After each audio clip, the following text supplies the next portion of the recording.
Assalamualaikum warahmatullahi wabarakatuh. Yang terhormat Ibu Amalia Nuraini MPD, selaku dosen pengampu mata kuliah Teknologi dan Media Pembelajaran. Nama saya Diah Dinawati Batu Muslimah dari kelas PGMI 3, Fakultas Tarbiyah dan Ilmu Keguruan, Universitas Islam Negeri Sultan Haji Muhammad Idris Samarinda. Di video ini saya akan mempresentasikan mengenai media pembelajaran interaktif yang dibuat menggunakan aplikasi Autoplay. Di sini saya memilih tema lingkungan alam dan buatan untuk kelas 3 tema 1. Pertama-tama saya akan menjelaskan terlebih dahulu cara kerja Autoplay saya. Di sini ada tombol start, yaitu untuk tombol memulai ke halaman yang pertama. Selanjutnya di sini ada halaman menu, yang dimana halaman menu ini seperti daftar isi pada buku. Jika kita klik salah satu menunya, maka akan muncul halaman tertentu. Sebagai contoh, di sini akan saya klik yang pendahuluan, maka akan muncul halaman pendahuluan. Kemudian di sebelah sini ada gambar rumah. Jika kita klik gambar ini, maka akan kembali ke menu. Dan di sini ada tanda panah kembali, yaitu kembali ke halaman sebelumnya. Nah, itu tadi untuk cara kerjanya. Selanjutnya akan saya jelaskan isi dari Autoplay saya. Yang pertama, di pendahuluan, yaitu adalah halaman pembuka. Seperti biasa, pembukaan pada pembelajaran adalah berdoa, maka halaman pendahuluan ini adalah isinya untuk kita berdoa sebelum mulai pembelajaran. Lalu ada kompetensi, 3 kompetensi, yaitu kompetensi dasar, kompetensi inti, dan indikator. Langsung saja kita lihat. Di sini kompetensi intinya ada 4, sikap spiritual, sikap sosial, pengetahuan, dan keterampilan. Kemudian kompetensi dasarnya yaitu menceritakan lingkungan alam dan buatan di sekitar rumah dan sekolah. Dan kemudian yang terakhir ada indikator, yaitu siswa dapat menjelaskan pengertian lingkungan alam dan buatan. Siswa dapat menyebutkan macam-macam lingkungan alam dan buatan. Dan siswa dapat menjelaskan manfaat lingkungan alam dan buatan. Kemudian di sini ada materi. Nanti akan saya jelaskan materinya. Lalu yang keempat ada pustaka, di mana di sini ada sumber-sumber. Saya mengambil materi dan gambar untuk keperluan Autoplay ini. Dan yang terakhir ada pengembang. Pengembang ini ada data diri saya sebagai pengembang media pembelajaran interaktif Autoplay saya ini. Oke, itu tadi adalah penjelasan saya mengenai cara kerja dan isi dari Autoplay saya. Sekarang saya akan menjelaskan materi lingkungan alam dan lingkungan buatan. Langsung saja kita mulai. Apa itu lingkungan? Lingkungan sebenarnya adalah segala sesuatu yang berada di sekitar kita. Pada permukaan bumi terdiri dari daratan dan perairan. Nah, bentuk lingkungan itu dibedakan menjadi 2, yaitu lingkungan alam dan lingkungan buatan.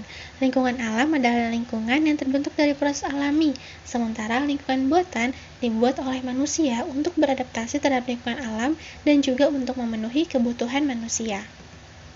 Ada 2 lingkungan, yaitu lingkungan alam dan lingkungan buatan. Yang pertama adalah lingkungan alam. Pertama ada gunung. Gunung adalah bentukan alami yang menjulang di atas permukaan bumi yang biasanya memiliki puncak sebagai titik tertinggi dari sebuah gunung. Semakin ke puncak, suhunya semakin rendah dan dingin. Dan juga gunung itu ada 2, ada yang aktif dan juga ada yang tidak aktif.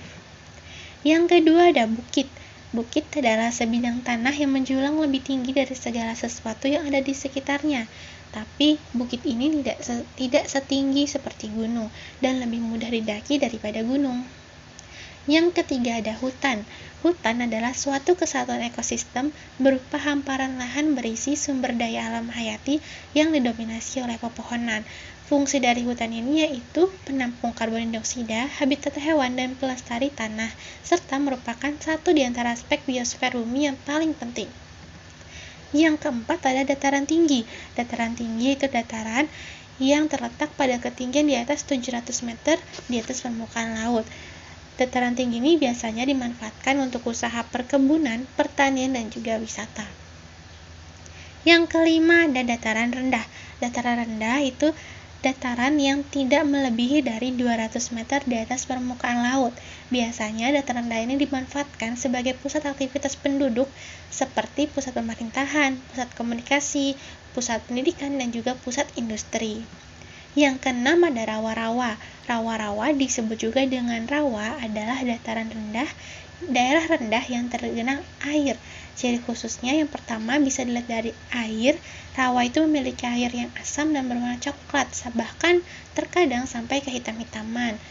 Nah, kalau dilihat dari tempatnya, rawa ini terdapat di daerah pedalaman daratan, namun banyak pula yang terdapat di sekitar pantai.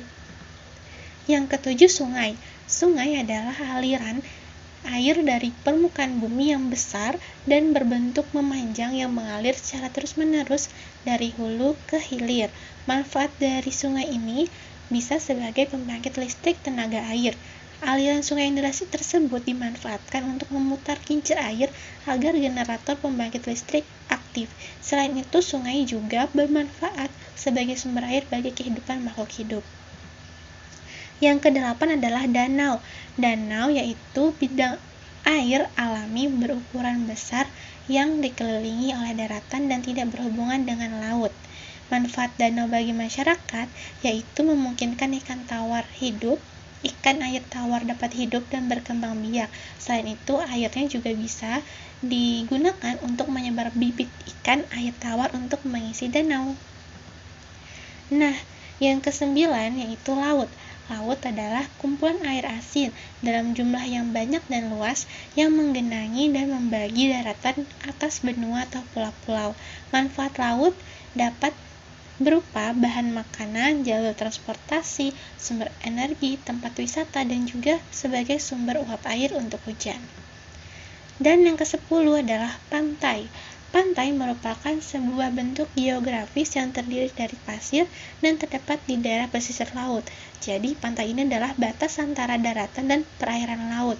Biasanya manfaatnya sebagai tempat rekreasi, usaha pengolahan garam, habitat dari hewan yang berasal dari air laut. Nah, itu tadi adalah bentuk-bentuk lingkungan alam. Sekarang kita akan bahas lingkungan buatan. Yang pertama adalah waduk. Waduk ini adalah tempat penampung air, yaitu pada saat musim penghujan. Manfaatnya sebagai menyimpan cadangan air, mencegah banjir, dan juga menyediakan irigasi. Yang kedua, pemukiman. Pemukiman ini merupakan bagian lingkungan hidup di luar kawasan lindung, dan fungsinya adalah sebagai tempat tinggal manusia atau tempat berkegiatan. Yang ketiga adalah sawah. Sawah ini merupakan lahan pertanian yang berpetak-petak dan dibatasi oleh pematang atau galengan. Nah, fungsinya tentu saja untuk sebagai penghasil bahan pangan yang biasanya ada di sawah seperti padi atau jagung. Yang keempat ada kawasan industri. Kawasan industri ini merupakan kawasan tempat pemusatan kegiatan industri yang dilengkapi dengan sarana dan prasarana penunjang yang dikembangkan dan dikelola oleh perusahaan kawasan industri. Tentu saja fungsinya adalah untuk menyediakan lapangan pekerjaan bagi banyak orang. Dan yang kelima adalah perkebunan. Perkebunan ini segala kegiatan yang mengusahakan tanaman tertentu pada tanah dan atau media tumbuh lainnya. Tentu saja fungsinya yaitu untuk menanam tanaman-tanaman khusus seperti kakao, kelapa, ataupun teh. Nah, tadi kan sudah kita bahas tentang lingkungan alam dan lingkungan buatan. Coba kita lihat rangkumannya. Rangkumannya adalah lingkungan dibagi menjadi dua, yaitu lingkungan alam dan lingkungan buatan. Lingkungan alam adalah yang berasal dari alam, sementara lingkungan buatan dibuat oleh manusia. Lingkungan alam dapat berupa gunung, bukit, sungai, pantai, dan yang lainnya. Sementara lingkungan buatan dapat berupa pemukiman, waduk, kawasan industri, dan yang lainnya. Dan semua itu memiliki manfaat dan fungsinya masing-masing. Setelah mengetahui materi-materi tersebut, coba kalian isi soal ini tanpa mengulang materinya. Apakah kalian bisa? Coba pause dulu video ini. Nah, kalau kalian sudah menjawab soal-soal tersebut, ini adalah kunci jawabannya. Kalian benar berapa? Boleh dilihat jawabannya dan dicocokkan dengan yang ada di sini. Oke, itu tadi penjelasan materi dari saya. Ada juga terdapat rangkuman, evaluasi, dan kunci jawaban. Ini bisa membantu siswa untuk berlatih dan juga mengingat-ingat kembali tentang materi yang telah dijelaskan. Langsung saja kita kembali lagi ke menu. Itu saja presentasi dari saya. Kurang lebihnya mohon dimaafkan. Assalamualaikum warahmatullahi wabarakatuh. Terima kasih sudah menonton video ini.